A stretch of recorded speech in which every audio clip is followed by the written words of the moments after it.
This episode is dedicated to Kateri Hohola for becoming our newest Southpaw supporter and helping to make this project possible.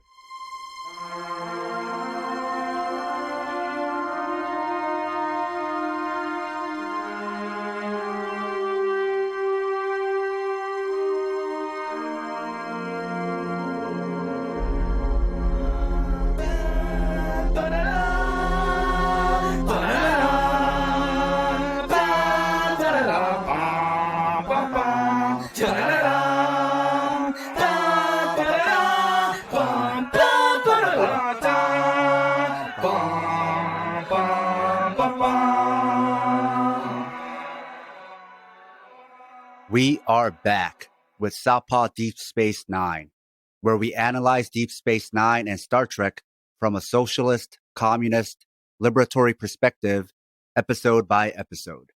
This is Sam. I'm watching DS9 with fresh eyes, and Scott is the veteran Trek fan who knows more context about the show. We are working our way through season 1 and are now in the final third of the season. This is episode 16 on Netflix because the first episode was a two-parter and Netflix released it as 1 2-hour episode, which is why it's different from how it's listed elsewhere. Scott, can you introduce this episode for us? I'd love to, Sam. The Forsaken opens up with some Federation ambassadors visiting for a trip. A big thing going on in season 1 of Deep Space Nine is this wormhole. What's going on with it? We've never seen it. Why is it here? So a lot of episodes, the crux is something goes on with the wormhole. It works. So our friend Bashir, who's had some emotional growth since last episode, who's also trying to find his way in the Federation, meets with ambassadors Lojal of Vulcan, Vadosia Abolian, and Taxco and Arbazian. And there's also Ambassador Lawaksana Troy, Betasoid, and a telepathic person who is also the mother of Star Trek The Next Generation's Deanna Troy. We see her in Quark's bar. She's missing her brooch. It's part Latinum. She's had it for mad generations. She immediately suggests that Quark may be the culprit because her people cannot read Ferengi minds, and Ferengi often come off as guilty looking, which, if you know Quark, that's sort of like Quark's quirk. I'll try to not do terrible alliterations like that, but sometimes, if the brooch fits, wear it. Yeah, I did that too. 2 of those. I'm 2 for 2 Tuesday, and it's not even a Tuesday. So Odo sort of, doing a little bit of character scanning, and he catches a character in the bar who looks to him to be shady and he says, because they have DNA similar to Ferengi. I have some issues with Odo this episode, but we'll get to those later. Loaxana, who is known to be flirtatious, adventurous, and open, is immediately drawn to Odo.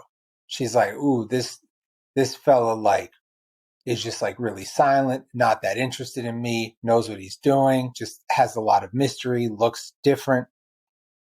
And then, as what's been going on a lot with this idea that Terok Nor, which is now Deep Space Nine, has a lot of Cardassian engineering, you notice that Miles O'Brien almost every week is dealing with some engineering issues.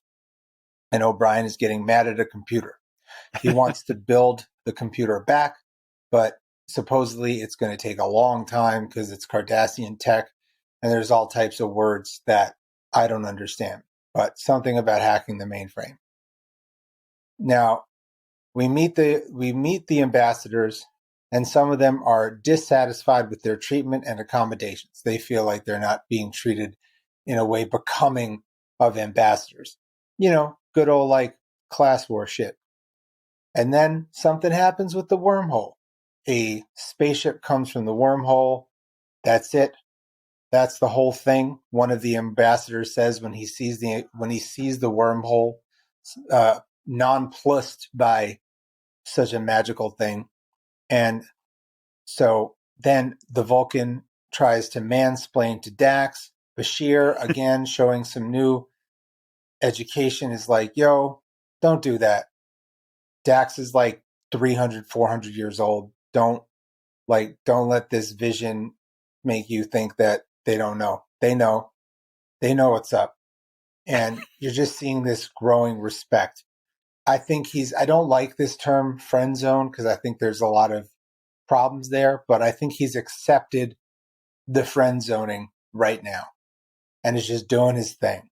And Odo is just working, and Luoxana calls Odo over and says something which I will go to later, says the thin beige line between order and chaos. This line fucked with me, man. I got to tell you, pardon my language. Did you catch it the first time you watched it, or you only caught it this time because you had to actually prepare for this? So when I rewatched the Deep Space Nine recently, I skipped this episode, so I hadn't caught on to that line. And when I had watched it many years ago, I only knew about the Errol Morris documentary, The Thin Blue Line, but I also can't honestly remember if I had seen it at the time. But this time I was like, wait. And I'm having a lot of trouble with Odo as a character in season one in many ways. And that line by Luoxa and Troy, we will be talking about that line later because we have like Luoxana is an empath, but unlike her daughter Deanna Troy, who is a therapist, counselor, more even keeled, uses her empathy to try to help people. Luoxana Troy is she's just trying to live it up. She has this persona of going for it. And there's many outrageous episodes of the next generation that she's in. So Luoxana wants to have an entanglement with Odo. She is sexually intrigued by his behavior, his biology. I feel like she's exotifying him a little bit. And O'Brien notices that the computer is starting to fix itself and wonders if it's connected to the ship that showed up that has nothing in it, just like computers and drones, and the drone is connecting to the interface in the computer and something's going on. And Odo is confused by Luoxana's advances, but Cisco is like, yo, like, what's up? Like, how's about some romance? And Odo is like, I have no time for this. Mating is unnecessary. All of this fun, love, connection. Who needs all of that? We all do. He says, I understand crime, not emotion.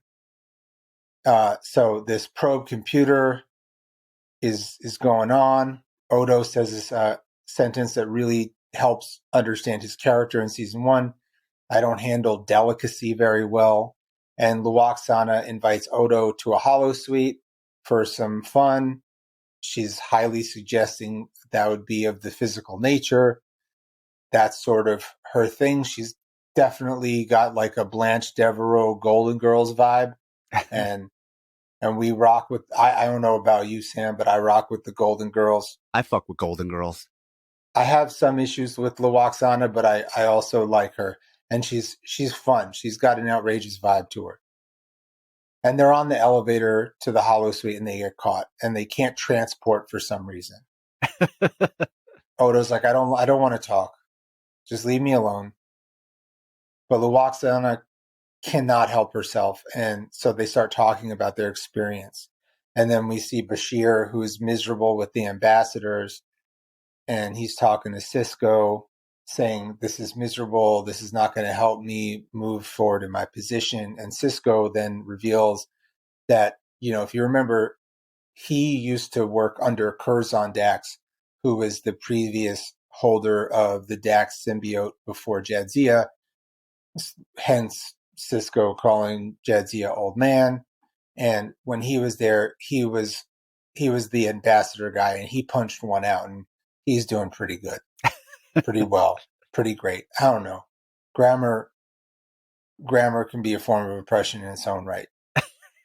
So then the computer system, which was supposed to take years to fix because of the Cardassian tech, it fixes itself.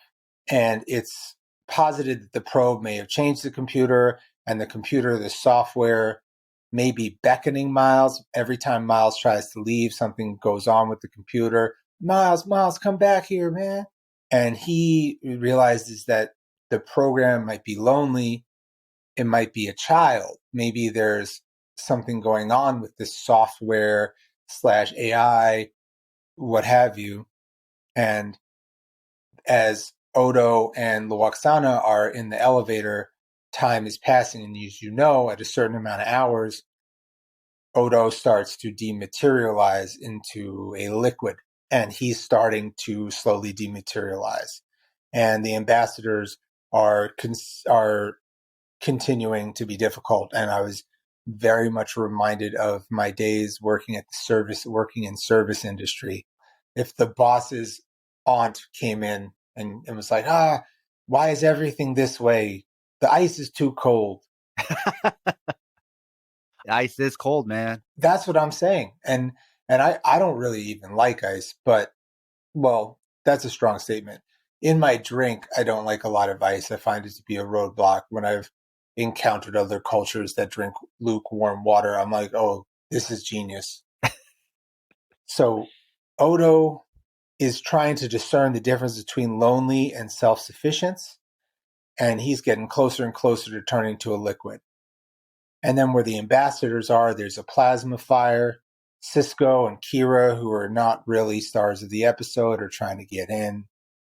Miles and Jadzia are having a conversation about helplessness and possible hopelessness of the software entity, that this software, this semi-sentient software probe computer thing has been so lonely and has probably feels some sort of helplessness and hopelessness. But Miles realizes that, this is not malevolent software. It's really not. There's nothing wrong with it. So he builds, as he calls, like a clubhouse, or was it a doghouse or a treehouse, some sort of house for the software to be, where it can just run free and not affect the firmware, the software, or the technology of the station. And Odo is starting to disintegrate, and he's trying to pretend that he's not embarrassed. And it's an emotion that he hasn't really shown in the show. And while I think we could possibly retcon that Odo might be non-binary or gender fluid, Odo goes by he in the show, so I'm working with that. So then Luoxana shares that as Odo is disintegrating, she shows that her wig is actually not her actual hair. She has like regular hair. And they share a moment about being open and real and being. And Luoxana says everyone has some otherness about them. And this, for 1990 standards, this was probably like, oh, this is deep. But at the very least, like comparing like hair color and like body otherness is hardly the same. And he becomes liquid, but Luoxana really holds for him, and she holds like literally and emotionally. I was talking about the emotional action of holding for people, creating a safe space to take in and hold others' emotions and be there. But also literally is holding Odo in the dress. And one thing I wanted to do, just to do a shout out to Angel, is that in this episode, Bashir is not Dr. Horny, but Luoxana is Ambassador Horny. So I just thought that'd be, again, not the language I sort of use. I was thinking of Angel rewatching the show. So I wanted to give a little like, hey, comrade. I think the writers were also trying to do a visual joke in that scene, even though it was a touching moment, because Odo literally melts into a puddle in her lap, which is, that saying, right? When you're in love, you melt into a puddle. Yo, that's totally true. And I never even considered that part, because I was just like, oh, this is reaching a little bit. This is like touching on like some like Viktor Frankl or like existential therapy, like how close can one person actually be to another, and that's pretty close physically. So yeah, that was a good call. I think because he is a shapeshifter, they could have fun and actually literally do some of those love metaphors with Odo. Yes, it totally works. And the computer makes a sub program for the probe, and the computer station starts working again miraculously at the end mark. And we find out that the ambassadors were really impressed with Bashir. He showed some hero instinct. He protected them. They're recommending him for some stuff. Luoxana and Odo actually have a touching moment about sensitivity and discretion and tenderness, but Luoxana still throws away like, hey, the next time I see you, like, kind of want to, get to know you biblically. And the probe becomes part of the computer, and then we see the closing credits. A note to our loyal listeners: if you love the Southpaw Project, please support us and help us get paid for our labor by financially supporting us on Patreon. This will give you access to exclusive bonus content, as well as our private chat group on Discord. Show your Southpaw solidarity by supporting us at patreon.com/southpawpod. Something you mentioned at the outset is about that probe coming in. We later find out is some kind of alien life form. And it seems like alien babies are a common theme in Star Trek, whatever form they may come in. I think it's also a trope in space opera, in general, space babies. And Space babies is a trope. yeah, you got like Baby Yoda, you got Superman, you have Goku, space babies. That's a thing. Because there is that whole thing, right? If something was really powerful, but it had a mind of a baby, how destructive would it be? Yeah. And when they realize that this is a childlike baby in an early development cycle, they're like, oh, they're just like trying to do their thing. Basically, we found out that the baby is artificial intelligence, and this episode dealt with AI in an interesting way, kind of a different, almost original way, especially for its time, because where it's most often portrayed as dangerous superintelligence, in this episode, the AI was more primitive and animal-like, right? It was demoted from baby to a puppy. But they showed that that comes with its own problems and dangers. And I remember AI scientists often warn people, everybody's afraid of the super intelligent AI that'll take over the world. But what's probably more dangerous is a very powerful AI, which is not super intelligent and which is very clumsy and incompetent. Oh yeah, totally. I just also thought they handled this really well and I also think it like really connects with some of the ways that we're experiencing the internet now, and how the computer as a system is also part of like a system of agreements and environment, and also can be a tool of liberation in the way that we use the internet to connect, and through Signal or through Discord or through meetups. And it could obviously be a form of oppression or censorship.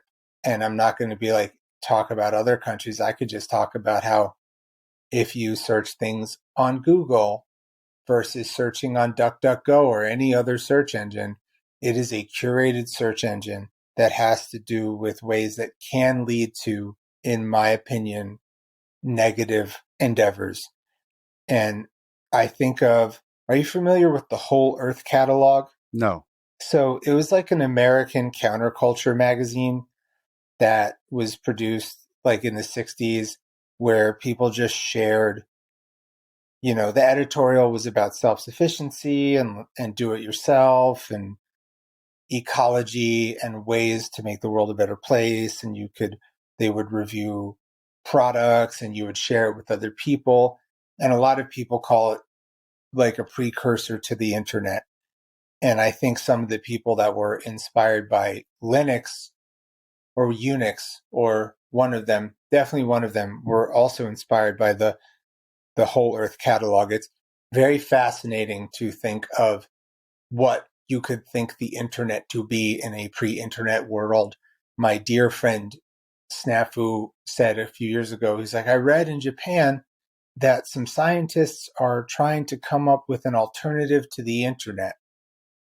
And I was like, what? And I think especially in the future, you can't disconnect them. The Whole Earth catalog, as well as many of the early types of internet, the chat boards, the IIRCs, the early forums, were connecting us and realizing that individuals together can create strange strength. And as the internet grows, we sometimes go for simplicity. Become a Patreon of Southpaw because the Discord is popping. I really love the Discord, especially as I've been getting more involved. But what does the Discord resemble? It resembles the 90s. It resembles AOL chat rooms. The simplicity of it just works. It resembles web forums. So going back to what we've been talking about a lot with Ambassador Troy and Odo, do we think Ambassador Troy is sexually harassing Odo? Odo even had to go to Cisco to have that talk with the boss about sexual harassment, right? I would say that it was definitely you could report that incident as sexual harassment and then could look at it. I would say is on the lower scale. I see lower scale for what you've seen on the show so far. Yeah, compared to Dr. B. But I think they were also trying to play on that idea of flipping the script on him because he usually comes off as the powerful authority and she's the one asserting her authority over him. Totally. And again, I think in the 90s context, that was considered like, oh, that's edgy. That's cool. Yeah, that's different. I do remember that time where back then it was much more like if a woman sexually harasses a man, it didn't read the way it did today. Maybe it doesn't even still read that way fully. But this idea that a man can get sexually harassed, it usually came off as like making the woman look cool, edgy. To your point, the episode is cool and edgy.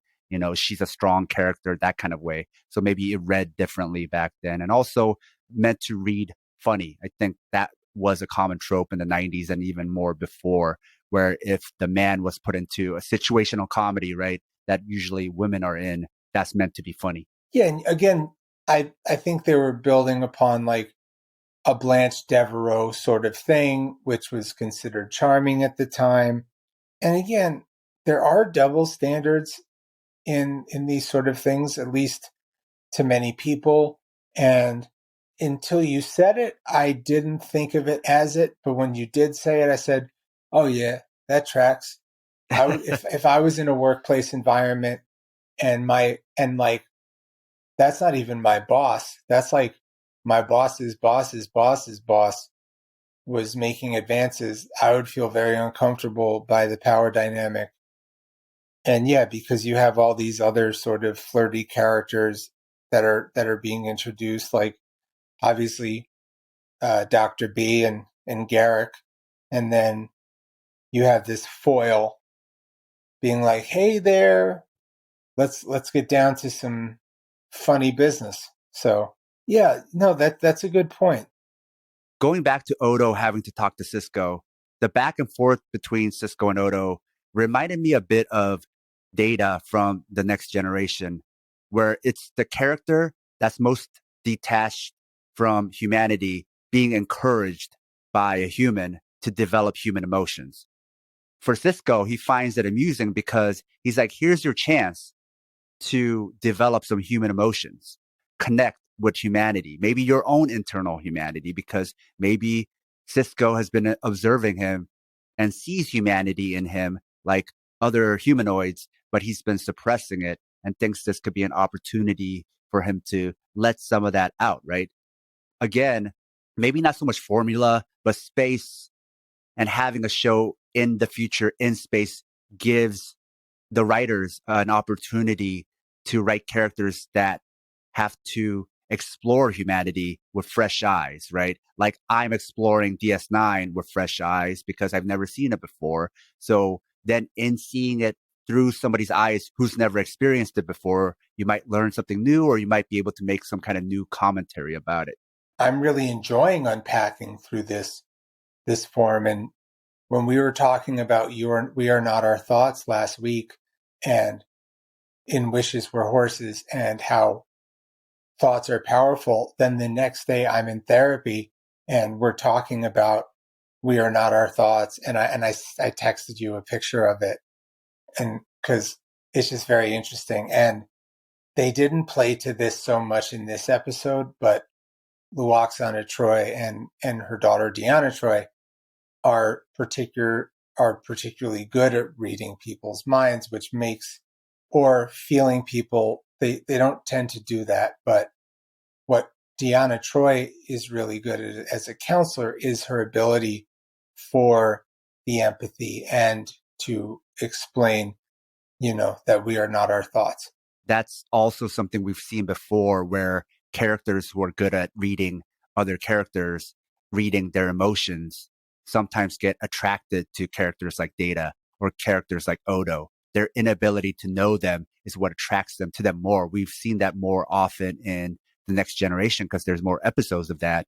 But again, we're seeing that a little bit with Odo, where his mystery, his ability to be a vacuum for characters that gain power from being able to read other characters, intrigues them. I think Quark, in his own way, is able to read people, and his inability to read Odo also intrigues him. And so Odo almost comes off as an alternate version of Data, where Data is detached from humanity, and if programmed or made a different way, he could have been like Odo. There's definitely, that I can think of off the top of the dome, like the triumvirate of, Spock, Data, and Odo, these characters that are defined by these rigid ideals of logic and literalism and questioning, but they're all three very different archetypes and characters, and have different ways of how they express that. There are three different archetypes of androids. They cannot break their protocols because they're programmed, right? So to your point, Vulcans are very rigid and they follow these codes. Code in this way means two different things, right? Code as in moral code, but also code as in computer code, neither of which can be broken. So it's both of those meanings, right? And Data is the same way, except he's trying to learn to be flexible. And then Odo is the opposite. He doesn't want to learn to be flexible. Everybody tries to get him to be flexible, and he wants to remain rigid. So that's why I see a parallel between him and Data, but also he's like an android, right? He's like what we've already seen before with the T-1000, right? We've seen liquid shape shifting cop androids before. So that is another trope. So he is a different type of android, liquid metal shape shifting trope that we've seen. Except with the T-1000, we saw no hope. They were never going to change. Whereas in Odo, he doesn't want to change, but we feel like he's eventually going to lose that battle. He doesn't want to change because he knows he is changing. And he's a shapeshifter who doesn't want to change. So that's the irony to the whole thing as well. Yeah, unlike Data, who's like, let me experience life. I'm confused by it all, but I want it. I want to figure it out. But so to go back to the sentence that really bugged me out, when Luoxana calls Odo the thin beige line between order and chaos, it is very hard for me to not think about the blue line. And the argument that a lot of people have is Odo a cop? And where does Odo fit into oppression and subjugation of people? He was a cop during the Cardassian occupation. He claims that it's not about good or bad, it's about rules, but there's all, just because something is a rule or a law doesn't mean that you need to follow it. Obviously, letter from a Birmingham jail, Martin Luther King says that, during the Holocaust, their Nazi agendas were legal. But does that mean that they must be? Now, I'm not saying that Odo is a space Nazi, but he might have been a space Nazi collaborator. The Cardassians are definitely analogs to, in my opinion, what the Turkish did to the Armenians, what the Germans did to the Jews. Also, in some ways, there's definitely some Israel-Palestinian conflict. Well, you just have colonial violence in general, right? Settler colonialism. Colonial violence. Yeah. What's interesting to me, though, is when she said it, it was meant as a compliment. And we, as the viewer, if we go back to that time, if we don't project backwards, we were supposed to also take it as a compliment. And the writers were writing for an audience that they assumed was pro-cop, and that the writers themselves were also pro-cop. Oh, yeah. And around the time, this was before the Abner Louima issue and, Amadou Diallo and other instances of that where the shift started to change. We're like, this is like in the Serpico. I mean, the Serpico era lasted a long time. Like, oh, there are bad cops, but there's many more good cops like Serpico trying to change from within. This was peak propaganda era, too. There were so many cop shows, too. So many cop shows, and the way that the justice system is created in this country does not make people safe, except for the rich or the powerful, is not salubrious to liberation.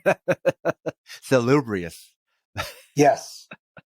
Sometimes I got to use those extra Latinum words, Yeah, there's this I was rereading Neocolonialism by Kwame Nkrumah, and how his idea back in the 60s was that this neocolonialism of today would hopefully is looking at imperialism in the last form, which could also be the most dangerous form. And there are pulses in which that is happening right now. And I forget from the lore of Star Trek how they dealt with that as they started interacting with other aliens.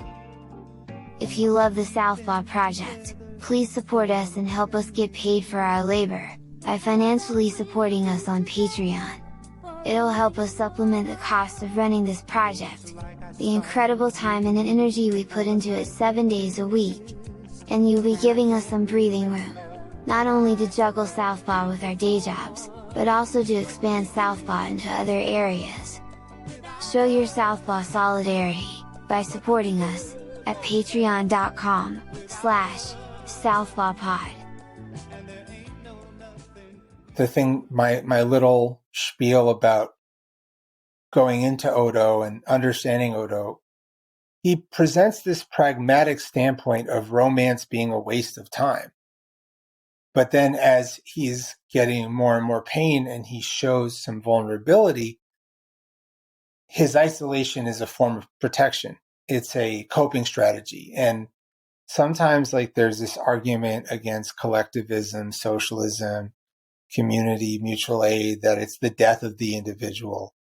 And the random, Ayn Rand, whatever the fuck, extreme of true free individuality at any cost. But this is so far from the truth. Mutual aid society, community celebrates that we are all special and important and individuals, pieces of a structure, and that we need each other to thrive. The myth of individualism can be looked at in Paulo Freire's ideas of pedagogy, that if knowledge is only looked at as a gift bestowed upon us, it can be hard to be shared, thus making learning lonely and tiered and part of different forms of power and oppression. And Odo is afraid to be part of something bigger, The rugged individualist denies himself and does not allow the opportunity of community and joy. But even as early as 1902, scientists were writing and arguing that cooperation and mutual aid is intrinsically part of the human process. So I find this rugged individualism, but also this cop thing just is not natural to me. I think he also exemplifies the contradiction of individualism and how white-centric it can be. Because Odo, to your point that you brought up a couple of times, he essentializes races, right? So then he collectivizes them. He doesn't see them as individuals. He sees them as one group and this one person as representative of the whole group. So individualism does that. It constantly essentializes themselves. I'm this, which represents all of that.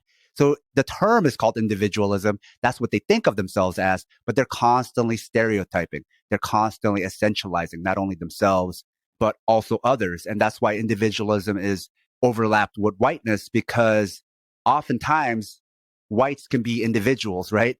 But then a black person, a black friend is not an individual, because whatever they believe, if they give their racism a pass, then now they're a representative of the whole group. Or if there's a person of color who has a bad take, now they represent the whole group, right? So individualism, who can be individuals in this picture, right?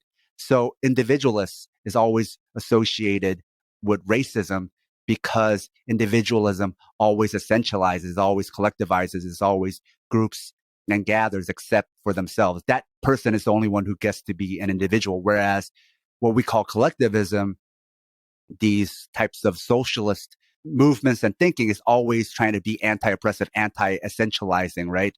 Anti one person representing the whole, because everybody gets to be an individual. So it's actually, the terms can be confusing, but collectivism tries to liberate us as people, whereas individualism makes everybody into stereotypes. Right. And have you listened to Young Jeezy at all? No.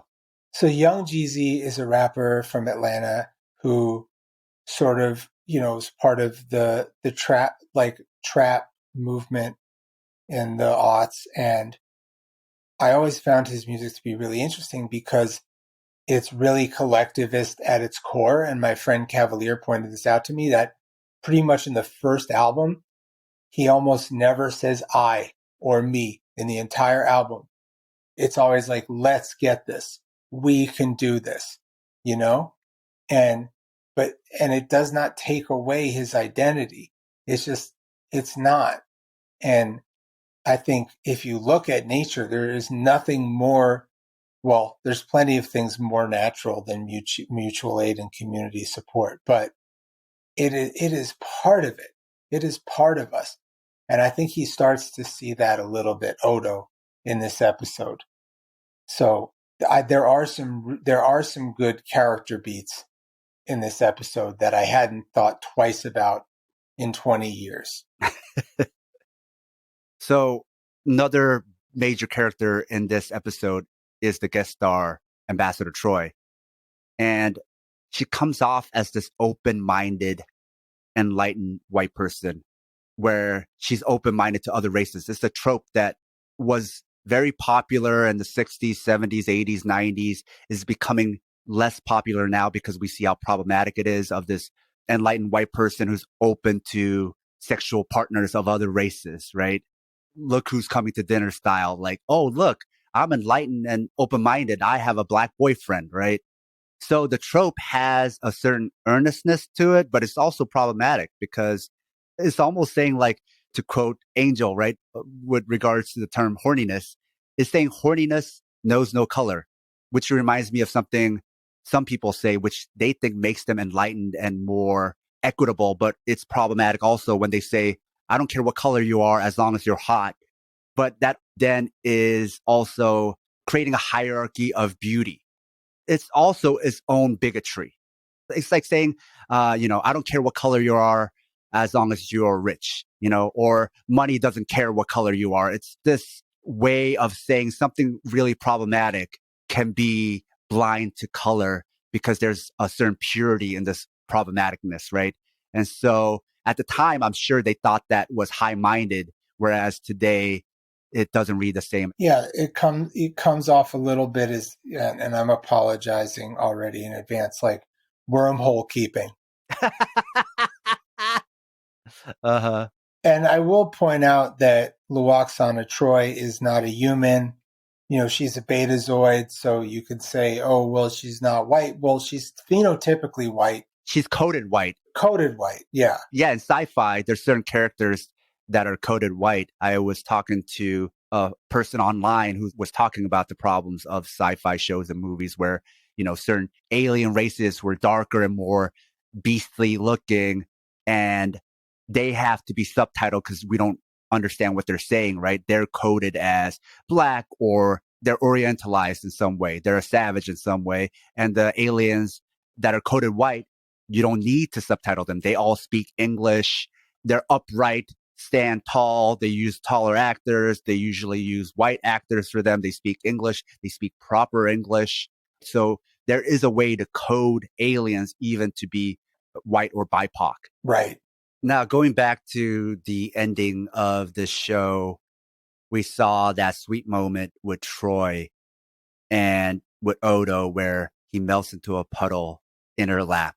But we also saw in that moment, as he's transitioning, we saw the trauma that he's been carrying from the shame of being a shapeshifter. But then Troy accepts Odo as he is. And that's where the touching moment comes in, and Odo finds a smile. Going back to what I said earlier about, I don't care what color you are, it also raised the question about beauty, about the hierarchy of beauty. In his shame, compared to Troy's pansexuality of hot people, right? For Odo's shame, it was a criticism of the hierarchy of beauty because it was talking about the trauma that comes from that. It was talking about self-image and how devastating a poor self-image or having a bad self-image can be to a person, and having to hide your real self just to fit in.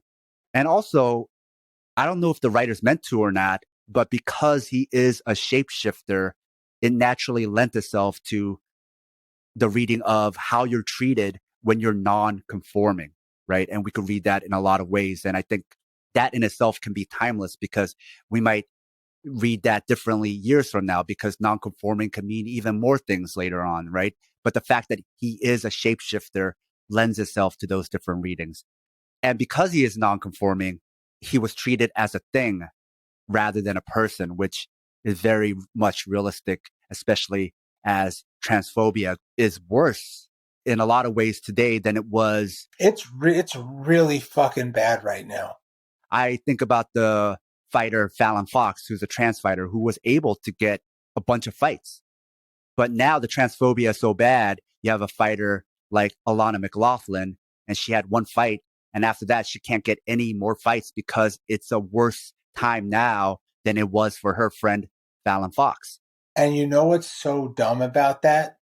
Is that honestly, people look at the fights and they think that the person she was fighting is the trans person. Uh-huh. And like have all these arguments that are backed with no thought. You know, that episode you had with her after her fight is honestly, go listen to it. One of the best episodes I've ever heard about positionality. It's inspiring. But yeah, like transphobia right now, because also, in my opinion, it's a gateway. It's an easy gateway to more hate. It's problematic because this character of Odo, he is that, but he's also a cop. So there's a lot of things where we could pull readings that are talking about oppression, but then other readings where he is the oppressor, right?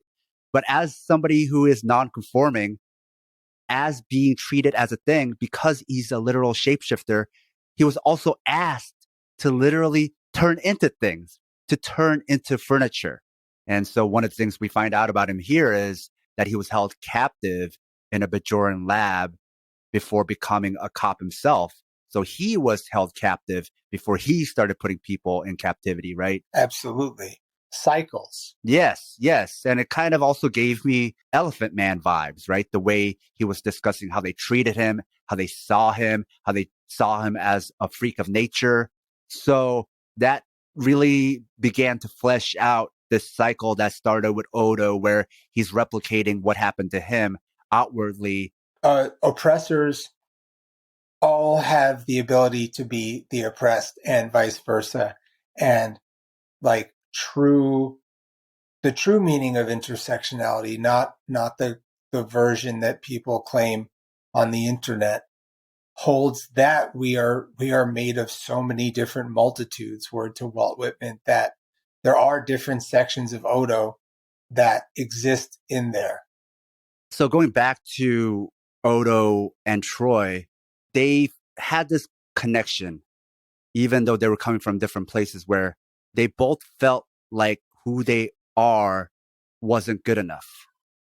That's why Ambassador Troy has to try to be larger than life, change her hair color, because just being plain old Troy doesn't seem good enough for her, right? And so in this moment, they could both take off their shields, reveal their true form, and just accept each other the way they are. So this idea of not being good enough, and that whole scene of them having to deal from different directions, not being good enough and having to put on a mask and performing as a social worker, Scott, what do you think about that? Everyone masks and everyone has a performance as a form of protection.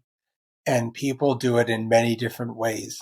And as a social worker, that sort of protection of masking is something that I see every single day of differing levels.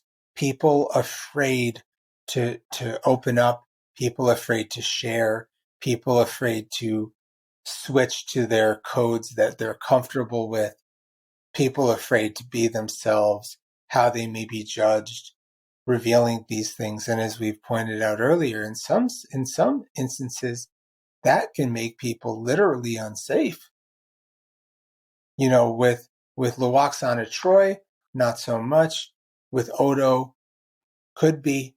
But, you know, when I interact with, you know, in Baltimore, you know, LGBTQ, BIPOC skateboarders and stuff like that, that sort of stuff can be dangerous. It really is hard out here for people to be their true selves. And it breaks my heart. You know, self-love, self-care is revolutionary, and true authenticity, to be free to be that, is so special and so beautiful and so subversive, and that we're taking these gigantic steps back for so many people to have that. It really does break my heart. What was also interesting about both of them is, I don't know if it was intentional, but they're also peak forms of masking in different ways. In Odo, you have masking and performing as peak masculinity, right? He identifies not only as a man, but the supreme authority, this police, right? Police, military are very masculine types of professions and roles. Whereas in Ambassador Troy, not only in diplomacy, but even herself, from the way she performs, she's peak femininity, not just in sexuality, but from the way she dresses, even the whole speech about why she does what she does, like basically peacocking. She has to be as feminine as possible. And so that's also interesting, that they both have to perform these genders in their absolute forms, because not doing that doesn't feel good enough. There's an insecurity that who they are, they won't be accepted. And especially maybe for Odo, not accepted not only as a person, but as a man. And for Ambassador Troy, as a woman, especially as she's aging. Absolutely. I just got really sad and upset for a moment, but that's okay. Having a real moment. I mean, the way that it ended, it wasn't like all sha-la-la-la, everything is all good with those two characters, right? It just ended tender. Yeah, it ended tender. Unlike our man T.S. Eliot, it didn't end in a whimper. It just ended. And then it went to the puppy AI dog thing. Yeah, which I have so many thoughts about, especially the things that we were talking about last week about Elon Musk and Neuralink and AI and you really turned my head on a bunch of these things about aggregate collection. But the puppy dog AI, he's doing good. He's the best boy. Well, thank you all for listening. Remember to give the Southpaw Network a stellar review wherever you listen to podcasts. If you like what we're doing, support us on Patreon. You can find all pertinent info at southpawpod.com. Scott, what are we watching next week? We're watching Dramatis Personae, and it's just getting ready for the finale. And then you watch it and you're like, oh, no, it was another filler episode. Yeah, I don't remember. All right, then. Until next time. Da-na-na-na.